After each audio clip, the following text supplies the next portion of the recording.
All right, so I can begin. Fantastic. Welcome, everyone. So my name is Alice. Antonio has told you a little bit about me, and I'm actually excited to be here to talk to you about menopause, which afflicts us in different ways at different ages, and so it's a good thing to know that somehow we can continue to thrive during this period when we are subjected to all sorts of things going on, in our bodies. So I'm not a doctor, so I'm not going to go too in depth into menopause itself, but I will be talking a little bit about how, in relation to fitness. So let's talk about, first of all, what menopause is.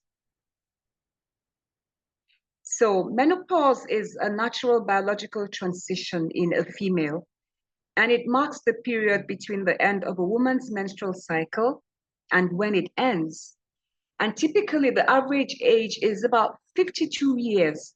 So usually happens between 45 and 55 years.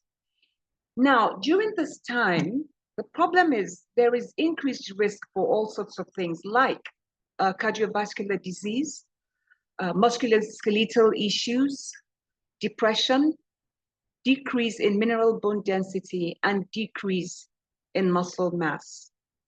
Menopause can last for several years, and the symptoms vary from woman to woman. So one fact about menopause is that there's a study that shows that 10% of women actually have premature menopause as early as age 40, 45, or before 45. And this can sometimes be caused by medical conditions. For example, the ovaries stop working, maybe they've had some sort of surgical procedure or some hormonal treatment that means that they are no longer, having a menstrual cycle. Now, when we talk about menopause, we're talking about three main phases. So you have perimenopause, which is it's basically like a warm up into menopause. And this is the transitional phase before menopause when a woman's hormones begin to fluctuate. And the key word here is fluctuate because it's actually that fluctuation that causes us to have a lot of symptoms like irregular periods, hot flashes, and mood changes. So from perimenopause, we slide into menopause proper.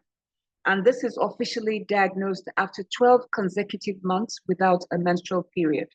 So the ovarian function declines and estrogen levels drop significantly. From menopause, we slide into postmenopause. This is the stage after menopause, and the symptoms may ease, but the lower hormone levels increase the risk of certain health conditions such as osteoporosis and heart disease. So let's talk about what actually happens, and how this kind of impacts us. So sorry, I'm just going to go back to the last slide. I do beg your pardon. So we generally have divided the menopause into the different phases. So let's talk about what's actually happening in our bodies and why, these things actually impact us in so many different ways. So we have a lot of hormonal changes. For example, our estrogen levels drop. Now, estrogen is a key female sex hormone, which is responsible for reproductive health, menstrual cycle regulation, and also plays a huge role in many of the body's systems, like your bone health, your heart health, aspects of your mental health, example, anxiety and depression, and it also increases our feel-good hormones. Our progesterone levels drop. A progesterone hormone it prepares your body for pregnancy. It helps with calming and anxiety and reducing stress. And therefore, a decline can cause mood disorders. Now we have cortisol. Cortisol is a stress hormone.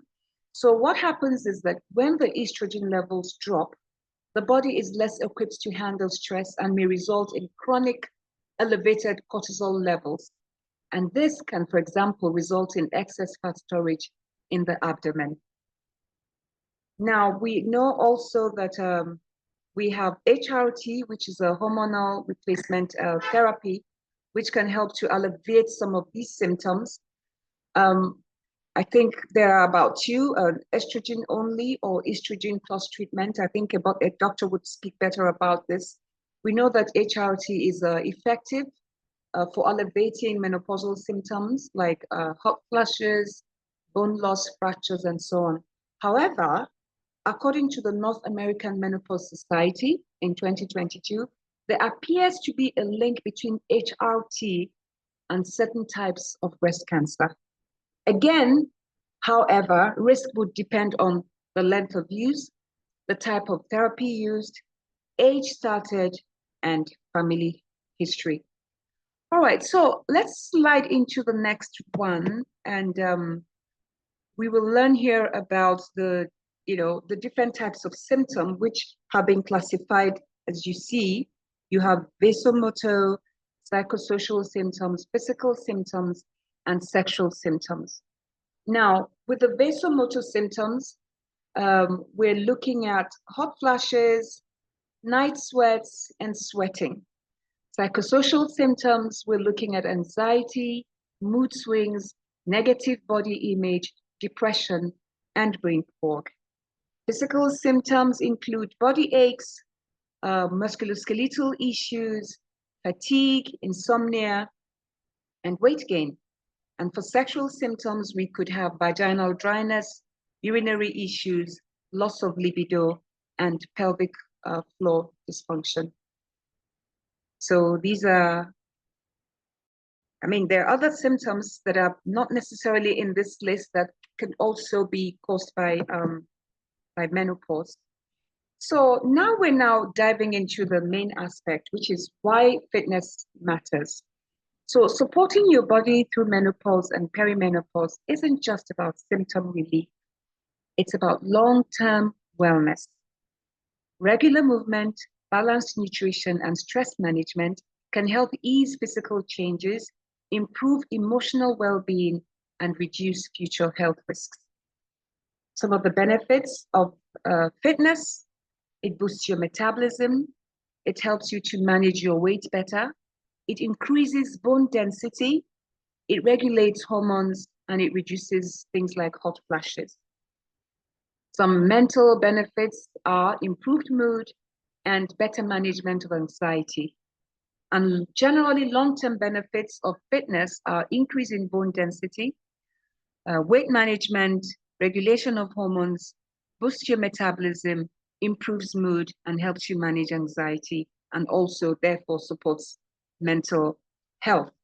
Now, we have to understand that many changes are taking place in our bodies, but some of these changes we can combat by improving our physical fitness. For example, we have an increased risk for cardiovascular disease. The increased risk for CVD is actually 44% higher in women than men. This increased risk can be influenced by, excuse me, a sedentary lifestyle. You have decline in lung function. For example, there's adult asthma, and there is a study that shows that adult asthma is higher in postmenopausal women. We have changes in our neuromuscular system. So what happens is disruption in the neuromuscular system, and this can affect proper function of muscles, tendons, and ligaments, and can indeed lead to issues like multiple sclerosis and worsen conditions like sarcopenia and osteoporosis. By the way, sarcopenia is an age-related muscle loss which happens to everybody as we age. It leads to frailty, loss of mobility, and decreased quality of life. It happens to men and women, but menopause makes it worse. Now, we also have neurodegenerative disorders, which can contribute to things like pelvic floor dysfunction, as well as back pain. We have psychosocial changes like depression. And in fact, menopause transition is marked by a higher risk for depression, anxiety, and other mood disorders.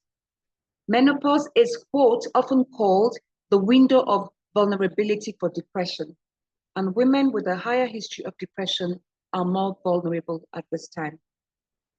We're also going through skeletal changes. Loss of estrogen impacts the musculoskeletal health. Estrogen can drop, and this leads to bone loss, which can in turn result in osteopenia or osteoporosis, which is the loss of mineral bone density, now making the bones begin to be brittle and easy to break and fracture. Let me share some really scary facts.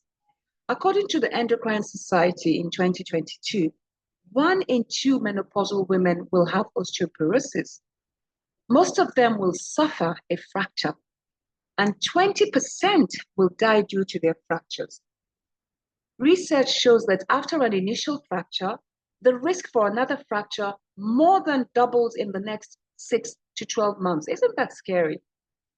So anyway, in summary, I'm here to tell you that, and you probably know that, exercise is beneficial to everyone and more so to the menopausal woman because it helps us maintain our bone density, our muscle mass, and our strength.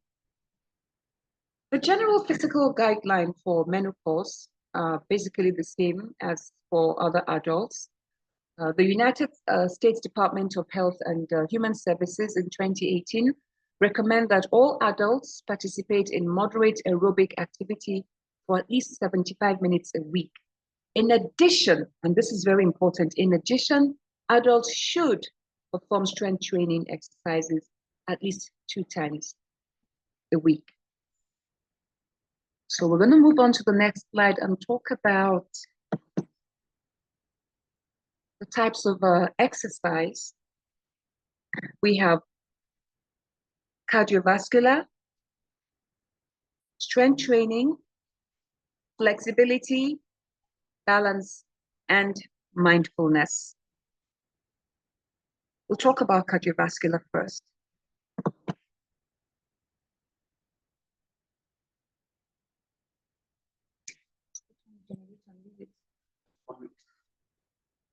All right, so under cardiovascular, first of all, what's a cardiovascular activity? This is any activity that gets your heart rate up and increases blood flow through your body. Examples are walking, which can be done anywhere, running, which is more intense than walking, but a form of walking. We have cycling, we have swimming, we have dancing, we have jump rope, we have stair climbing, elliptical, kids. There's just so many things that we can do that come under the umbrella of a cardiovascular activity. Now, the importance of cardiovascular exercises are as follows. It strengthens your heart, improves circulation, boosts endurance, and helps your body efficiently deliver oxygen to muscles. It also supports weight management, reduces the risk of heart disease, lowers blood pressure, and elevates mood by releasing feel-good hormones. Our next slide will take us to strength training, my favorite.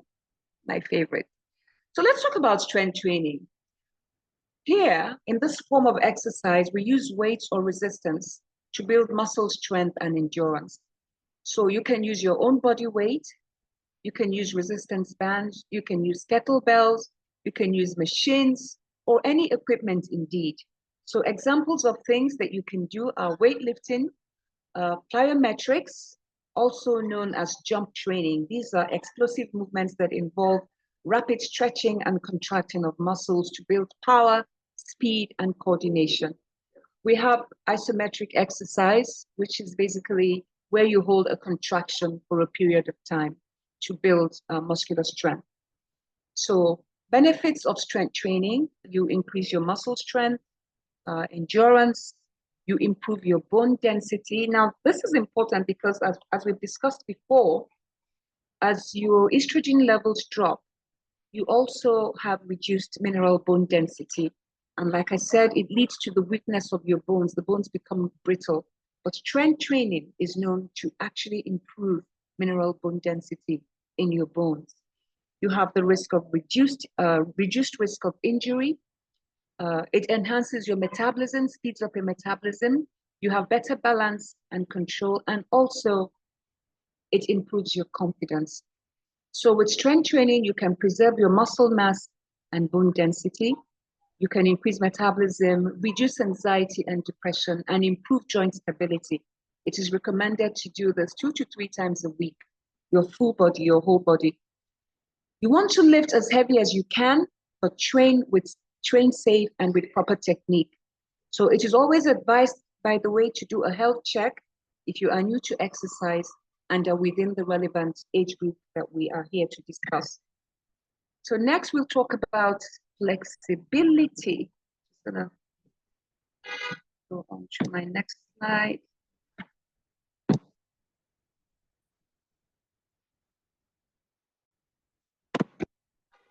Right.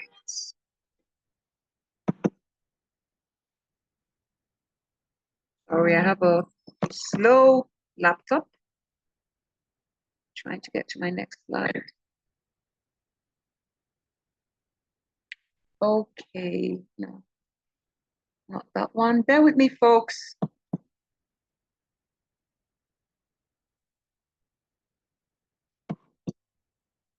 All right, here we go. So flexibility and mobility. So flexibility exercises improve our range of motion of your muscles and your joints, making it easier for your body to move freely. As we age, indeed, we begin to lose flexibility in our joints, in our tendons, our ligaments. Think about the fact that babies very easily do what we call in yoga, a pose we call in yoga, the happy baby. They just bring their legs up, they're holding on to in fact, they can put their toes in their mouth. I doubt that many of us are able to do that right now.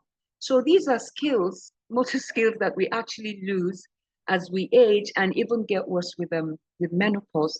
So flexibility exercises can help with that.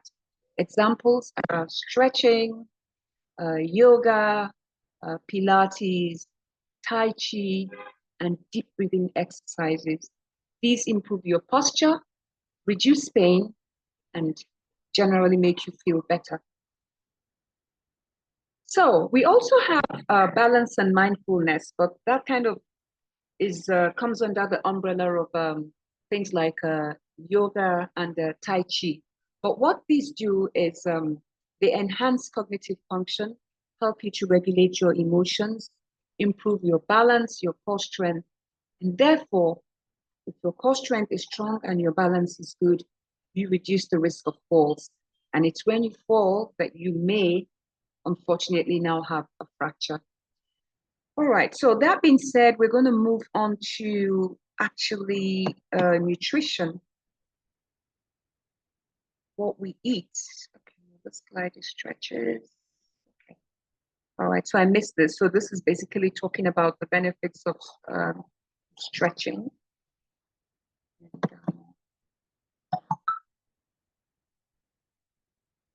All right, I think that my slides are all over the place now. Okay, do bear with me. All right, so we're talking about nutrition. So the nutrition plays a huge role in managing symptoms like hot flashes, weight gain, mood swings, and bone loss. So we're advised to eat foods that are rich in calcium, example, dairy, milk, yogurt, cheese, leafy greens like kale, fortified foods like plant-based foods and plant-based milks. And we need our vitamin D. And this we get from sunlight, egg yolks, fatty fish, and healthy fats. Avocado, we should eat healthy fats. Under that umbrella, we have avocado, nuts, and seeds. And we're advised to drink at least 8 glasses of water daily. So here are some nutrition tips to help us manage better the symptoms of menopause. So for hormone balance and health, we want to limit salt, limit sugars and refined carbs, and avoid foods that trigger hot flashes. Example, chili peppers, alcohol, especially red wine, caffeinated drinks, coffee, tea, energy drinks, sodas, and processed meats and saturated fats like sausages and bacon. They can actually interfere with hormonal balance. We should eat more of cooling foods like cucumber, leafy greens, like I mentioned before, yogurt, and berries. And for our metabolism and digestion, we can eat smaller meals and avoid late meals in the night. For muscle, to build muscle and to feel fuller, We should eat lean protein, which is good for muscle building, and things like yogurt, again, chicken, legumes. Those come under lean protein. Right. So we are moving on to next slide. All right. So this is where it's basically giving you the guidelines I talked about. So nutritional guidelines for hormones, limit salt, sugars, and refined carbs. Eat for metabolism and digestion. So eat smaller meals, avoid late meals. And then your lean sources of protein are fish, chicken, Greek yogurt, and legumes. Okay, let's talk a little bit about supplements. So oftentimes we don't eat our recommended daily minerals and vitamins, and therefore we can get help from supplements. So important supplements at this stage of our life are calcium, magnesium, the omega-3s, the B vitamins, oil of evening primrose. Let's talk about a little bit about each one. So for calcium, calcium is good for, so that at least you know why you're taking them. Calcium is good for your bone and teeth health. Calcium also supports heart health and aids in muscle function. Magnesium supports muscle and nerve function, mood regulation, and also helps with sleep. It also aids in blood sugar control. The omega-3s support brain health, promotes heart health, and lowers triglycerides, reduces inflammation in the body, boosts mood, and supports eye health. The B vitamins help the body to convert food to energy, supports brain and nerve function, and maintains healthy cells. And oil of evening primrose is good for hormonal balance, may help relieve menopausal symptoms, support hydration and bone health, and has an anti-inflammatory effect on the body. So that's that about supplements. And then we're going to move on to common barriers to exercise. So I think this is important because these reasons listed out here, for example, you have physical, emotional, hormonal, and lifestyle barriers, hot flashes and night sweats, which are common symptoms of menopause, fatigue and low energy, joint aches and pains, weight gain and body image issues, mood changes, anxiety, lack of time, feeling too old, decline in muscular strength, lack of knowledge, and indeed cost, because sometimes it can be costly to keep fit. For example, we all know that, you know, what the cost of some gyms are at this time. So that could also be a barrier. You have mental and emotional barriers. You don't have any motivation, lack of motivation, you're stressed, you're anxious, you have low self-confidence, you don't want to go to the gym because you feel you're this or that. Then we have physical barriers, like we mentioned, fatigue, and then chronic joint pain, chronic pain or joint issues, and then other health conditions or injuries that may make us feel like we can't go to the gym or we can't train. Hormonal barriers, hot flashes, night sweats, like I mentioned, weight fluctuations, low energy or fatigue, joint stiffness or pain. These are all basically this, you know, come under the umbrella of common barriers. So what I would say here is that these indeed are reasons not to feel motivated. And yet, these are the very reasons why we should improve our fitness. You don't have to run a marathon or lift, you know, your body weight when you're sporting or anything like that. But like I always say, the body was created to move. Just think about your body as a machine, and it comes with joints that are flexible. Surely that can only mean that we must move them. So we run into problems when we're not moving, when we sit still in one place, and you know, muscle atrophies, the joints get stiff, and you just don't feel good. So as much as we have barriers, we will have to find ways, you know, with which to sort of surmount those barriers. So getting started, we're not talking about doing anything massive. I'm sure some of us here are probably very experienced, exercise fitness gurus, and there's some that haven't even started and some that are still planning on starting. So I would say start small.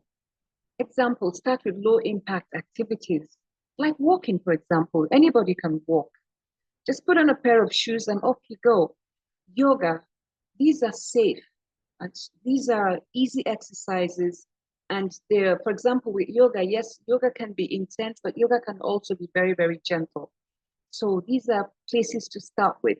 If you have things like hot flashes, walking and yoga would be a great thing to start to do. You may also choose to exercise in the cooler part of the day as well. So that may be typically in the morning or in the evening when the sun is down and you're feeling better. Other things that you can do, you can find an exercise buddy for the fun aspect and to have somebody for motivation, and you can motivate yourselves. You can think about joining a group exercise class. And most of all, try to do active things that you enjoy. For example, if you're somebody that enjoys dancing, that's fantastic. You just put on your music and you start moving. That is exercise. Do you like games? For example, tennis, table tennis, a small little table and you're knocking your balls around? That is also exercise. If you can afford it, get yourself a trainer. If you're a beginner, you can get yourself a trainer to help you to get into fitness the right way, doing the exercises the right way, using proper technique so that you prevent injuries. So as much as we encourage exercise, it must be done safely and with good technique. Even something as easy as walking requires, proper posture. So we can schedule workouts like they're real appointments, something that you've got to get to. Also, make sure to stay hydrated before, during, and after exercise.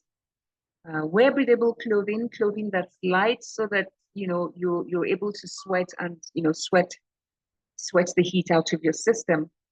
Rest when you need to, because recovery is part of your progress. If you don't recover, you won't be able to do much. The body needs to recover, rest, and then go again. Try to track your progress. That helps you to stay motivated. If you see that you're doing well, that is enough motivation for most people to carry on trying. Be kind to yourself, and consistency is key, not intensity. So if you do one intense workout today and you don't train again till next month, what's the point? But if you did 5 minutes of easy workout today and you do it again tomorrow and the next, or even every other day, before you know it, you'll be amazed at how much better you get and how your fitness improves, because it's not something that's made up. It's a science. That's the way that the body works. The more you stress your heart and your lungs with cardiovascular exercises, the stronger that they get. The more you stress your muscles, the better your muscles get. The more you try to stand on one foot to balance, the better your balance becomes. So it's a progression, but you've got to give it time. You've got to dedicate time and energy to it. And, fitness is a lifetime commitment. It's not a start and stop. It's something that you really have to take on board and decide, okay, I'm going to do this for myself, because I owe it to myself. Your body is your temple. You've got to look after it. You don't have two bodies. And if you look after it, it will do well for you and even into your very old age.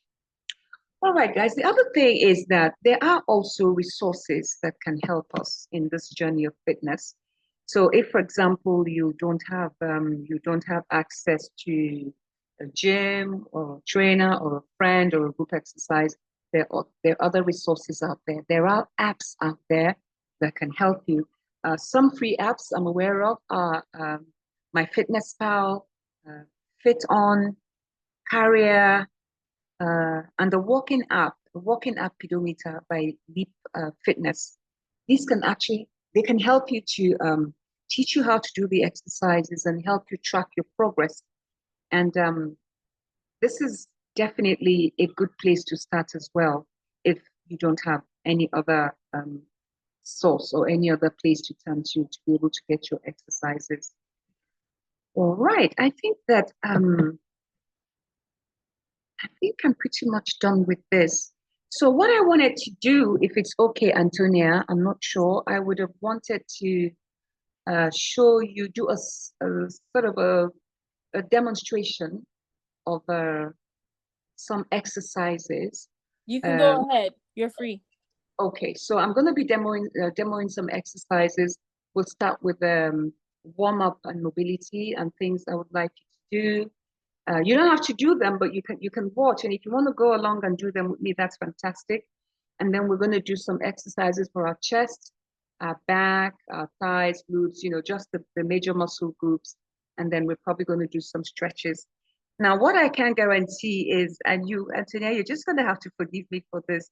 I think that my slides have gone all over the place, but we'll start and I will turn my video on so that you can see me. Again, bear with me while I sort that out.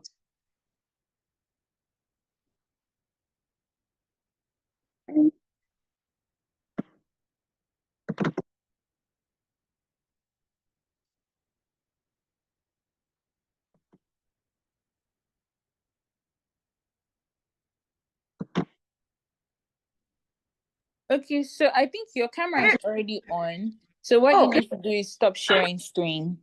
Oh, so you can see me. Yeah, we can see you the entire time. So you just need to stop sharing your screen so that we then come Okay. on the full Okay, display. got it, Yeah. got it, got it. All right, and here I was thinking nobody was seeing me. Okay, so what I had, can you hear me? I had my exercises on, okay, that's fine. I'm just going to work with another device.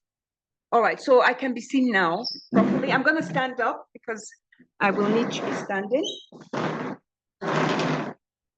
So I will bear with me and we will do this from another device.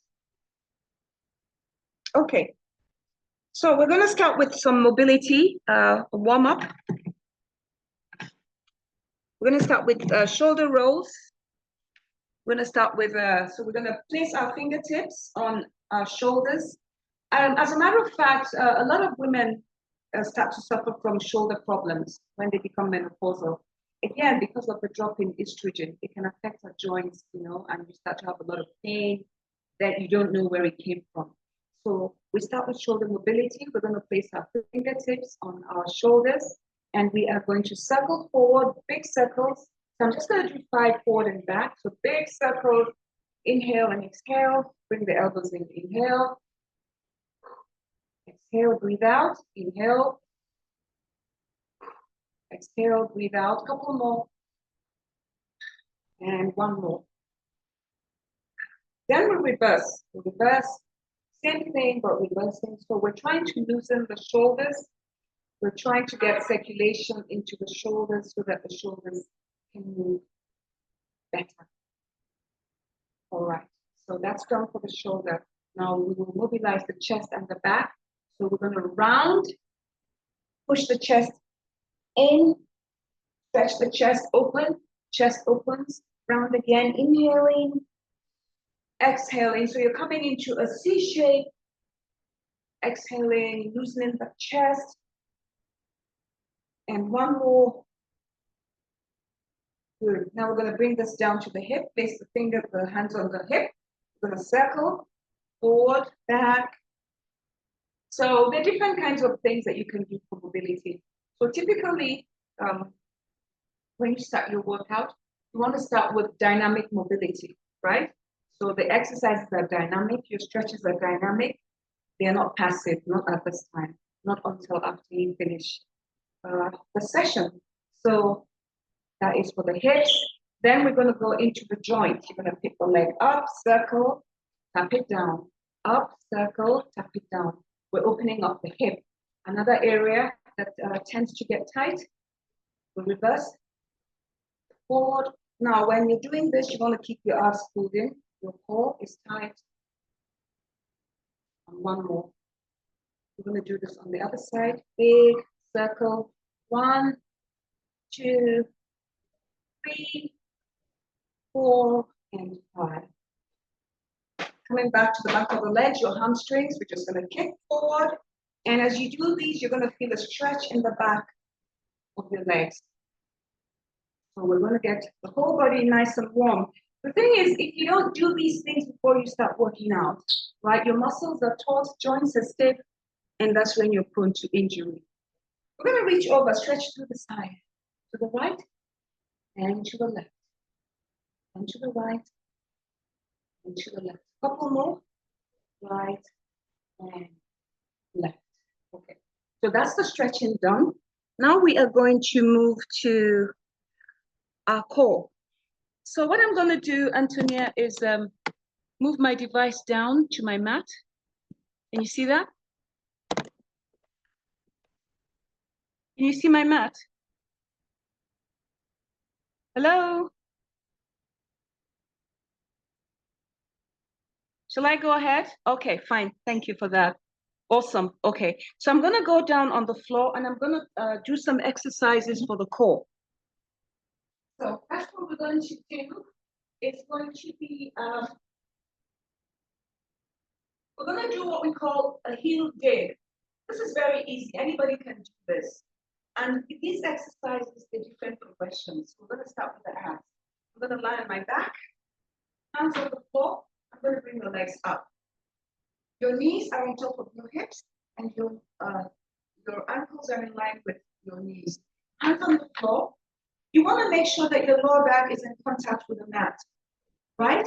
So you're kind of pressing down. You're not letting your lower back arch off the floor, so you're nice and tight. Hands are down, and then we're going to do a heel dig. So all we're going to do here is tap the right leg down. Inhale, exhale, bring it back up. Inhale, exhale, bring it back. I'm just going to do 10 pairs so that I don't waste your time. So down and up. So while this is going on, the temptation is to start to allow the lower back to lift off the mat. But we don't want to do that. Therefore, we're going to resist that. Keep the abs down. Imagine you're pushing your belly button into your spine. So everything is nice and tight, like a little bit like you're wearing a corset. Do a few more of these. And drop it down and rest. So these kinds of exercises work with deep core muscles. Another variation is you have the legs up again like that. You're going to extend, bring it back to 90 degrees, extend, bring it back to 90 degrees. Same thing is happening in the lower back. It's kissing the floor, belly button pulled in. Imagine that you were in a corset here. So, sorry, this is extension. I'm just going to do a few more. So I can feel this pulling in my belly, my deep belly muscles, right? Okay. These are more effective than punches, I guarantee you. All right, so these are leg extensions.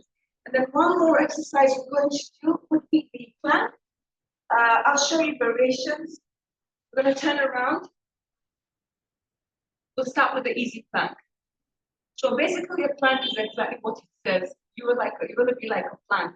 You're going to maintain that plank position, putting the belly button in, and just contracting the muscles all the way through the period of time that you're actually going to do the plank.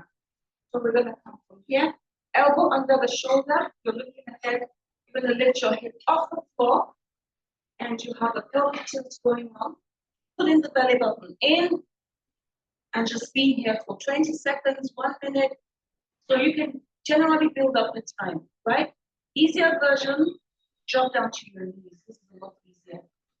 And the harder version is you on your hands and holding that plank. And then you can do different things like bringing the knees in and so on. Right? So these are core exercises. Then we'll move on to strength. So I'm going to demonstrate a push-up. A push-up is an exercise that works your chest, in fact, most of your upper body. And women tend to run away from it because women are typically weaker in the upper body than men. But I will demonstrate to you how you can work your way into a push-up. So we'll start first with a full push-up, and then I'll regress the exercise. So you want your hands a little outside your shoulders, and then you're going to come up on your toes. Your elbows are 45 degrees. You're going to bend your elbows, and then hit it with the chest, Bring the chest to the floor and push away. Inhale, exhale. Right, make it easier. Knees down. Inhale, exhale. Inhale, exhale. We make it easier. Box. Come into a square. Inhale, exhale. Inhale, exhale.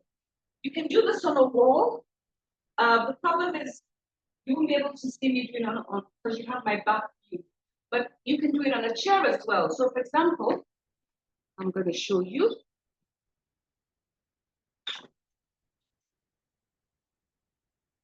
Hopefully we can see. So from here, you're going to do a push-up, down and up. So anybody can do a push-up. They just different variations, you know. And yeah, so what's the other thing I was going to do? Yeah, the strength. So again, I'm going to take my bench back. So we have major muscle groups that we like to work, especially when you're starting. We recommend that you do like a full body workout. So the big muscles are your chest, your legs and glutes. The glutes are the biggest muscle in your body, your legs and your glutes and your back. I've shown you a push-up. Now I'm going to show you a back exercise. So you know the different equipments that you can use. You can use dumbbells. I'll grab mine.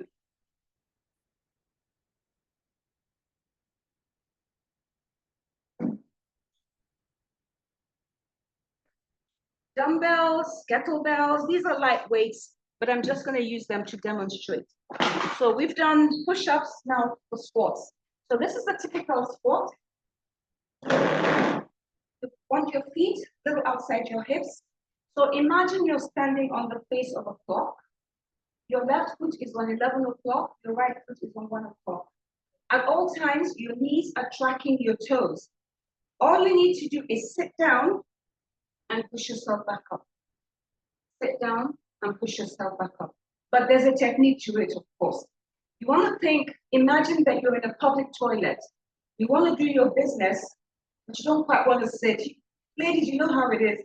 In the toilet, public toilet, you just want to do your thing. So from the side, this is what you're going to see. You're sitting back.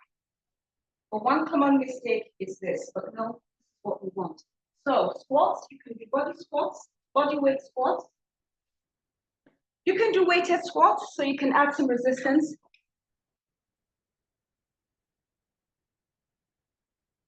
Right?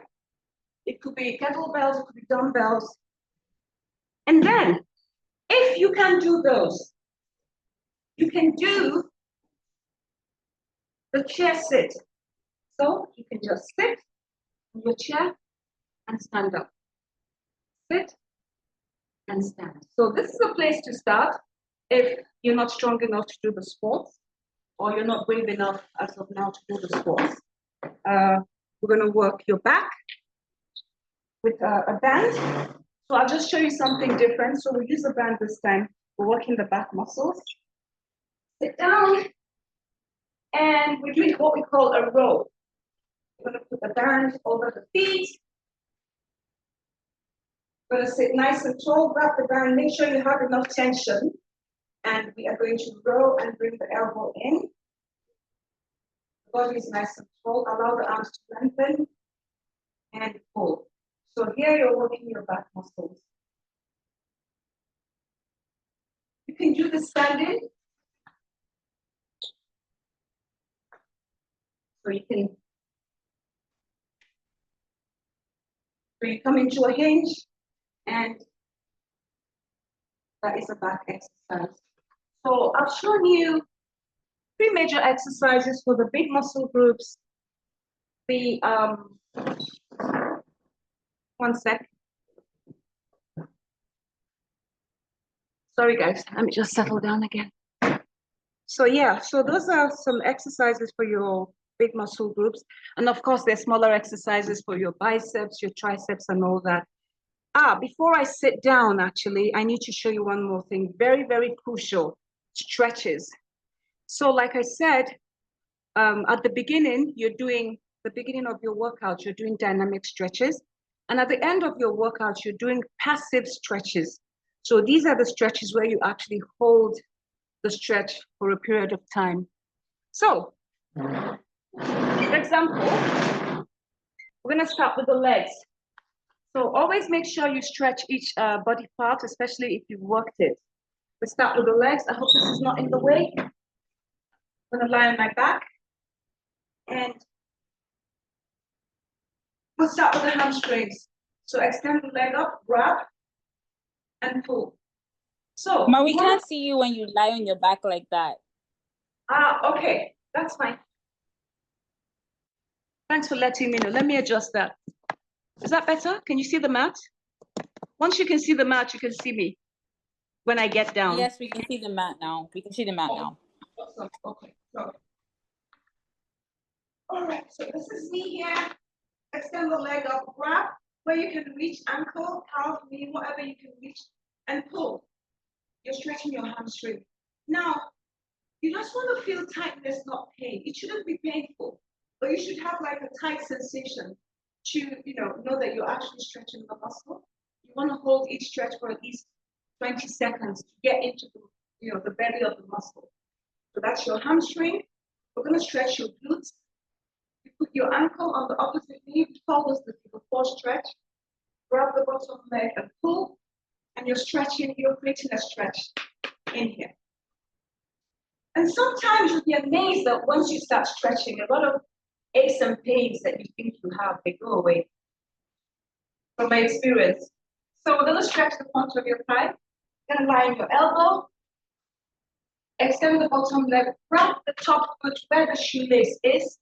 Right, align the knees and pull the heel to the bum. And again, hold that stretch for a period of time. That's the front of your thigh. And we're going to sit and quickly do the rest so I don't bore you. So you're going to open your legs as wide as possible. We're going to stretch to the sides. Lean to one side, grab your shoe. If you want to your ankle, bring the other opposite arm up and over. And you're creating a stretch to your side. Again, hold the stretch 20 seconds, not less than 15. Do it on the other side. Back stretch, cross the hands in front, round the back, push forward, push the back away. Chin down into the chest. That stretches your back. And then for your chest, hands behind, still clasping. I'll show you from the side. Shoulders, pick them up, roll them back. Push your chest forward. That is your chest stretch. So it's chest stretch. So stretching the big muscles. If I go into the smaller muscles, I would probably waste a lot of time. So that's that for the jumping around. All right, I'm gonna come back and I think I'll probably have to share my screen again to finish. Is that okay? Yes, go ahead. Okay. Antoinette, is that a picture of you?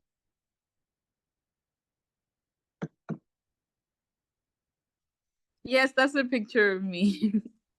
You're cute. Thank you. Okay, share. All right.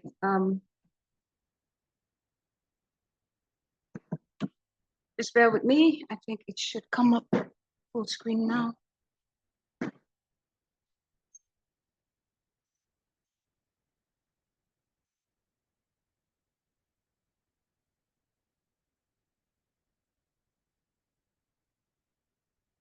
Okay, so these are the exercises I basically took you through. And we did the core, the plank, and all that. Still moving. Okay, we did the strength training, the push-ups, the squats, the rows. And let's see. I think I may have come to the end of this. Okay, so yeah, finally. All right, so this is supposed to be my story. And I'm afraid it's not a very exciting one, but I'm just gonna say something about myself. So fitness is something that I've always been interested in. I think from my teenage years when I was in boarding school, I grew up tall. I grew tall and big really quickly. So I was a lot taller and bigger than most of my mates, and that earned me the name Elephant Power. I don't know if anybody remembers that ad. Many, many years ago, a detergent called Elephant Power, and the song used to go Elephant Power, woo! Anyway, so my classmates were calling me Elephant Power, and I didn't like that very much. So I think that sparked my interest in fitness, to try to do something about my weight. And it's not that I was overly big. I mean, I was only a size 16 and and I was tall. So anyhow, so as time went on, my interest in fitness continued. And indeed, when I was in law school, I found that I was coaching my dormitory, my mates, roommates, and so on in aerobics and so on. But it wasn't anything I, thought about. It was just something that came naturally. And by the time I got married, my first pregnancy, my husband said to me, and it was a joke, and that's why you need to be careful what you say to people. He said to me, "Oh, I bet you're one of those women that once you have a child, you're going to be overweight and shapeless and blah, blah, blah." And I didn't find that funny. And then I swore to myself that that wasn't going to be the case, you know. So it intensified my desire to be fit. And so I had this thing where I have 6 children, where after each baby, I, really went to town with trying to get the excess weight I gained off, you know. Um, anyway, fast forward into the menopause. I'm 64 now. I honestly don't, looking back, it wasn't like I thought, had symptoms of menopause as such. I didn't have the hot flashes or sweating or feeling, no, I didn't have those things. But then again, as we know, some of the symptoms are really not things that sometimes they can be confusing because you don't know if what's going on, if that headache is because you're in your menopause or you just have a headache. So I went through the period into postmenopause. However, something very interesting happened. At some period in my life, I started to have vertigo. I don't know if anybody, well, vertigo, these attacks would come, and it started with me just waking up one night and the room was spinning. And I was like, no, no, no. I said, no, I'm going back to bed. This can't be real. I got up again. Everything was spinning, coupled with some nausea. And I called the doctor friend. I was like, look, what's going on? He said, I think you have Meniere's disease. You better go to the hospital. So I was so frightened. I went to the hospital. They put me on medication, blah, blah, blah. But those things continued. And then I realized that it would come whenever I'm stressed. When I feel particularly stressed, a couple of days after that, that attack would come. And it wasn't nice because, you move your head and everything turns. Of course, I did checks, tests, and all sorts of things, and they couldn't find anything wrong. But over the years, I began to think, with all this information out there now about menopause and its symptoms and so on, I began to think perhaps that was actually menopause. And then I did some research and I found out that it can actually cause you to have vertigo. So indeed, I did have a debilitating symptom, That's all gone because one day I realized it was all gone. But I think also that the fact that I always had a kind of active lifestyle and was a bit particular about what I ate, I think that helped me in, generally transiting through that period without too much wahala or stress. So that's my story. Like I said, not very exciting, but here we are. So I'm gonna come off this now, Antonia, and I'm gonna stop sharing my screen now. Is that okay? Yes, that's okay. Thank you very much, Mrs. Alice Mbadiwe. Thank you so much for sharing. Thank you for the inspirational teachings that you've taught us, and thank you for doing exercise with us and teaching us everything we need to know about moving through menopause. I truly appreciate you. You've done amazing. You can thank our guest speaker today in the comments in the chat box over there. There are already some questions in the chat box. I will definitely go through all of them. But first, let me start with the ones that were posted on the community not so long ago. So someone asked, could you link specific exercises for menopausal challenges? Like what exercise could be effective in easing menopausal symptoms? Okay, I kind of went through that a little bit when I spoke about having hot flushes and certain exercises you could do. So if you're someone that suffers from hot flushes, sweating, and some, things like that, you want to do things like walking. Walking is really brilliant for that. Walking, things like yoga, a little bit of Pilates, maybe things that are not too intense. That would be good for that kind of symptom. And then if you have symptoms like weight gain, um, and usually the weight gain from menopause would, you know, nastily find its way around your abdomen, sadly, you can do HIIT, high intensity interval training. And this is where you have bursts of activity, maybe 30 seconds working at a very high intensity, and then you have a rest. Burst of activity, and then you have a small rest. So it could be 30 seconds of each for about 15, 20, sometimes even 30 minutes. So it's not taking too much of your time, but it's quite effective because after the exercise, you're still burning calories, all through the day. So those kinds of things that you can do. And then most importantly, strength training, right? And when we talk about strength training, it's not something that should frighten us. We shouldn't think, oh, massive weights or big heavy weights. No, it shouldn't be that way. You can start small and progress. Start lifting small, and what happens is that your body will respond. Your muscles get stronger, and then you even now want to increase your weight because it feels like you're not doing anything. You know. So yeah, if you have depression, mood swings and anxiety, again, yoga is really brilliant for that. Breathing exercises that calm the mind. There's certain yoga positions that can, like bring circulation, oxygen to the brain and help you to relax. So yeah, there's things, different things that you can do, until hopefully you feel better. Okay, so if you have any more questions, you can ask them in the chat box. Next question: is there a specific time or day that is best for working out, or is it based on individual differences? Well, it depends on what's going on with you.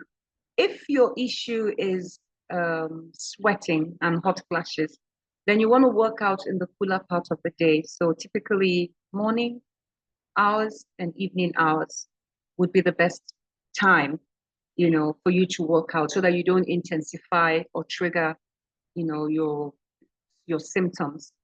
But then if you don't have that issue, then I guess any time of the day that works, because you want a time of the day that also works, that you can actually exercise, or you have the time, you can make the time to exercise, if that makes any sense. Because you can decide, oh, I'm going to work out in the afternoon and then, or in the evenings, and then you go to work and then you come back and you're too tired.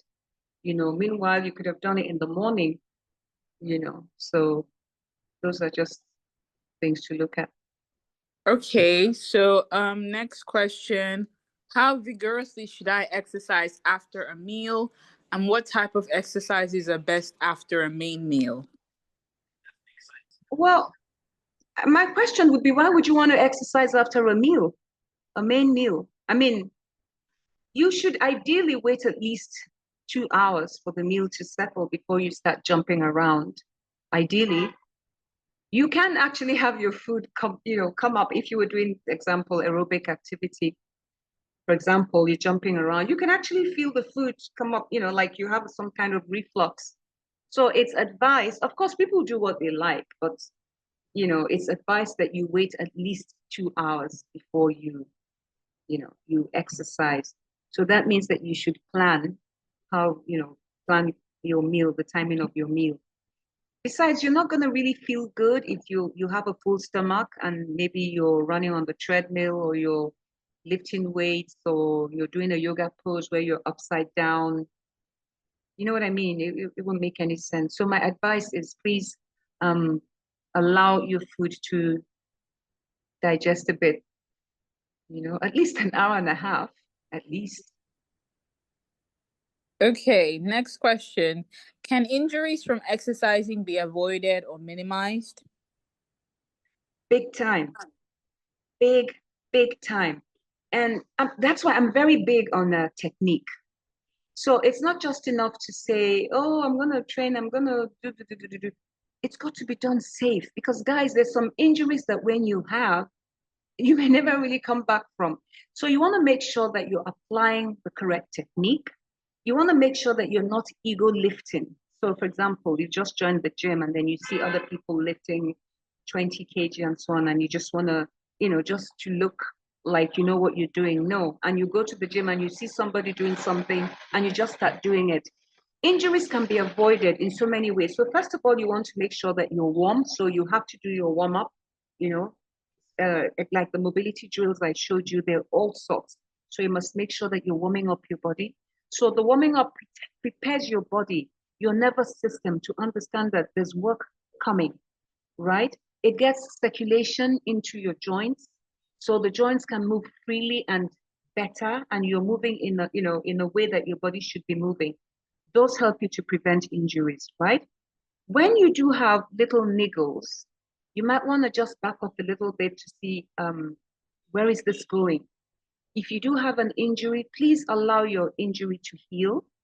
And if it looks like it's becoming a problem, you want to make sure that you see a proper, maybe like a physical therapist, somebody who knows about, sports therapy or a doctor to address what it is. So don't train with injuries that are painful. And I'm saying this because when I first started to do strength training and aerobics, and I wasn't a professional, I didn't know much. I was doing a class, I hurt my knee, but I was too fired up. I wanted to keep going to the class. I was so stupid. I went as far as actually packing ice on my knee just so I could do the class. And then what happened in the end, it became really bad and it took me a while to come out of it. So yes, injury, and when you do get injured, it can set you back, a really long time. It can make you very miserable, especially if you're beginning to enjoy your exercise and you really want to go. So please, as much as you're training, be careful, warm up, live safe. If you don't know what you're doing, get help. If you can afford it, get a trainer. Um, if not, there are apps that will tell you how to do some of these exercises properly. That would be my advice about injuries. Okay, so the next question, thank you very much for answering all of these questions. Is My there an pleasure. age group of women that should not exercise? Hell no. Hell, sorry for using that language, but no, no, everybody should be exercising. There's no age group, and it's not too late to start. I look at, just think about it always fascinates me when I think about the human body. And when I think about our little joints, and how they're connected and how they help us to do things, move and actually live, it's so important that they are kept in good condition. And it is your responsibility. Nobody's going to come and oil your joints for you. It is everybody's responsibility. So when your morning comes, there's a saying in Igbo that I don't know, everybody's morning comes in at different times. So when your own morning comes and you realize that I should be exercising, by all means. Having said that, maybe at certain ages, women begin to develop some of these things we spoke about, maybe joint problems, maybe they don't feel well, maybe, and hot flashes and things like that. You try to manage your situation. So you can train and you do things that you're able to. And if possible, with somebody who's trained and knows what they're doing. So there shouldn't be any age barrier but there can be tweaks and modifications in the kind of exercise that you do, right? So if, for example, you have shoulder pain and you can't, really reach up, you don't have to use a weight. You can just do some mobility things. If to strengthen your legs, you can do the sit and stand that we just did. So exercises can be modified. So no, I would say unless you're so sick that you can't move or the doctor says, oh, you can't exercise. If not, once the doctor certifies that you can, then there really isn't any reason why anybody shouldn't be moving. Okay, thank you very much. Next question. How can we prevent degeneration of cartilage, etc., in the knees? Okay, well, first of all, degeneration sometimes is just a natural order of what happens because of wear and tear, right? There are things that maybe you can look at and decide, okay, maybe I'm not going to do too much of that because it can be a problem. So, for example, maybe running, right? If the problem with the knee is so bad, because for some people, running can cause problems in the joint. You may decide, okay, I'm not going to do a lot of running. Maybe I'll reduce the amount of running I do. You may decide to avoid doing some very heavy lifting. Say you are doing squats, you may decide to keep your squats light and just do body weight squats. So the types of exercise that you choose can help. So, for example, if you have very bad knees and then you're lifting very heavy with those knees, you're only making the degeneration worse. Some of the degeneration is age, they're age related, and some of it is wear and tear. So again, if you preclude what's going on by seeing a therapist and it says you can carry on training or shows you what to do, then you just go ahead. So that's what I would say. There are supplements as well out there that can be helpful. I know things like glucosamine, chondroitin is supposed to be good. And the word there is may. They may help to improve your cartilage. Things like glucosamine, chondroitin. There are quite a few supplements that are supposed to help, you know. So all you can do is do your best in looking after yourself, your choice of exercises in order not to make anything worse. And I think that, that should help. So if you also learn, if it depends on what's going on. So for example, if it's the knee that you just complained about, other things you can do are improve the strength of the muscles around that knee. So for example, your quadriceps, your hamstrings, that's the muscles in the front of the knee and in the part of the knee and down, the shin area, improve those muscles, and that should also help. I saw somebody just left a note about nutrition. Yes, that's true. There are foods that can be inflammatory to the body, things like sugar, I believe. And then there are also some foods that can be better in terms of, degeneration and inflammation. So that, and your nutrition is something else to look at as well. Okay, thank you very much. So, final question from the community before we go to the chat box. How do we identify certified instructors who will push you within your limits to avoid injuries?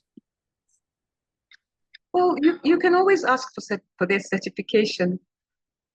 If you're working with a personal trainer, they should have at least a level 3 level 3 certificate. Level 2, or they should at least be a properly certified fitness instructor. So if you find them and it's probably best to work with recommendation. Maybe you know somebody who knows one, or if you run into one who wants to work with you, you can ask them for what their certification is, and then you can always cross-check that to see, what body certified them.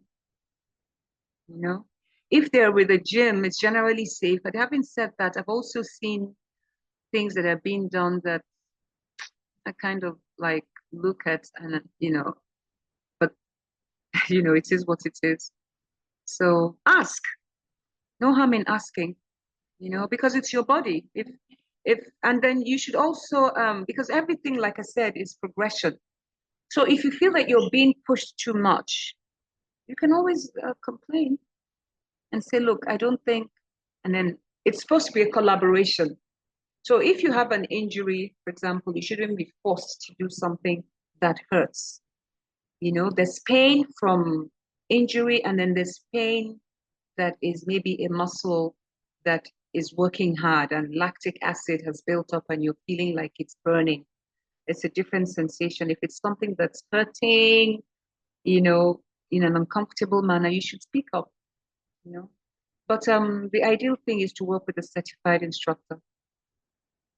Okay, thank you very much. We are done with the questions from the community. Now we go to the chat box. Someone is asking, do you run virtual group classes, please? Not at this time. I did at some period during the COVID, and then things quietened down. However, I do online personal training. So I work one-on-one with clients. Maybe at some point the group classes I run group classes, but they're not online. But the personal training is online. So that's what I offer. Okay, you can go follow her Instagram at Shapeshift Alice. No underscores, just Shapeshift Alice. You can find her on Instagram and on other social media platforms. Okay, so next question. Please, Ma, how do you come out of vertigo? Can constant exercise help? Because I am experiencing it too. Oh, wow. Okay. So, like I said, when it first started, I had I've never even heard of vertigo. So I had no idea and I was very frightened. So at that time I was in the UK and so I was sent to do all these tests to make sure that the balance in my ear was okay, you know, basically checked my head and all sorts of things. And then they told me it was benign. And that was all. Then they gave me a list of exercises. So there's some exercises that they gave me that are supposed to correct that feeling. I didn't do much of them, but they must be helpful, you know. I was also doing hot yoga at that time, and I think it helped me immensely. Because I remember once when I had it real bad, and I got to the class and I was like, oh, I can't do this, I can't do this. But when I started, after the initial turbulence, it went away. So the only thing to be careful about is that because it's vertigo, it can affect your balance. So you shouldn't, I don't know, like if you've seen a doctor and you've actually checked that symptom, because we can't always assume that everything is menopause. You understand? So first we have to check the symptom, make sure it's similar to something I have, and then yoga and deep breathing exercises, because those all help to calm the body, down. And perhaps I can find those exercises and send them to you. I don't know. Or I can research and send them to you. You could practice them because that actually teaches your body, how to manage the vertigo attacks when they come. They're horrible, aren't they? And they come with nausea. So I'll be happy to speak to you maybe outside the meeting if you want. Okay, so you can find Mrs. Alice on the Meno Haven community. If you haven't already, the link will be dropped in the chat box shortly, so you can go join. Do not forget to follow her on social media. If you have any questions, you can message her directly. And if you have any questions, you can also drop them directly on the Meno Haven community at any day, anytime, and there will be an expert to respond as soon as possible. We have lots of experts on the Meno Haven community, so do not forget to do that. Okay, so someone added a context to the question that was asked about working out after eating, and the person said, I think that should be Chine. There is medical advice to not sit around after eating, but to move around right after eating. So, does that change anything? Well, it could. So, for example, excuse me, if after a meal you could take a walk, but you could take a gentle walk because um Walking after you've eaten helps you to manage your blood sugar. That, and there are also certain exercises like calf raises. For example, if you're somebody that, has that issue, that you're pre-diabetic. So calf raises and walking. So you can do a gentle walk. That should be different. I was thinking more of vigorous activity, like maybe an aerobic activity, jumping up and down. But a walk should be fine. Okay, thank you very much. A walk. Okay, so I'm gonna drop Mrs. Alice's Instagram handle on the chat box so you could go follow her Instagram and then check out what she does there. She does post a lot of fitness videos on there. And like I said, if you have any questions, you can always ask on the community at any time and she'll be there to respond to you. Thank you very much for today. Thank you for attending. Thank you for sharing. If you have not joined the Meno Haven community, I promise you are missing out because we have conversations a lot touching different topics that has to do with menopause. So you can find the link in the chat box. Join right now. And this is also a great place for me to announce that Meno Moves is coming in August. So if you want to represent your city and become a Meno captain to organize a fitness walk event for Meno Moves, you can sign up on the community. The link is on the community. Trust me, you're not going to do it alone. We're going to be here to help you. So all you just have to say, okay, I'm interested in going for this city or that city. It can be anywhere in the world. It doesn't have to be Nigeria. You can join from anywhere in the world. Thank you so much. Do not forget to join the community and share the link to every woman that would need the information. For those who were not here for the complete duration of this webinar, the video recording will be provided later on. So if you don't join the community, you will not have access to it. Thank you very much. Good evening, everyone. Okay. All right. I wanted to say thank you so much to Alice. I really appreciate the time that you have taken to take us through. I mean, I was really amazed at the fact that you actually even started exercising. So, it's always commendable when you don't only teach your trade, but you actually teach for people to know how to do what you've taught. And that was really amazing. I mean, I found myself doing some of the exercises. I really appreciate your time. I thank everyone. Please join the community. Yes, we encourage you to follow Alice on Instagram, but she is live in the community, in our Meno Haven community. So if you have other questions, maybe at some time we will try to get a session with her at her facility where we can actually do some exercises. We can arrange for that to happen. But please invite your friends to the community. The more we are, the better, we can learn from one another. And our experts are right there in the community. So you don't necessarily have to call them or do it. You can ask your questions right in the community. And that's the advantage. It's everybody working together, as a community and, forging relationships. Thank you so much. Thank you very much. We'll see you in August when we have our next webinar. Thank you.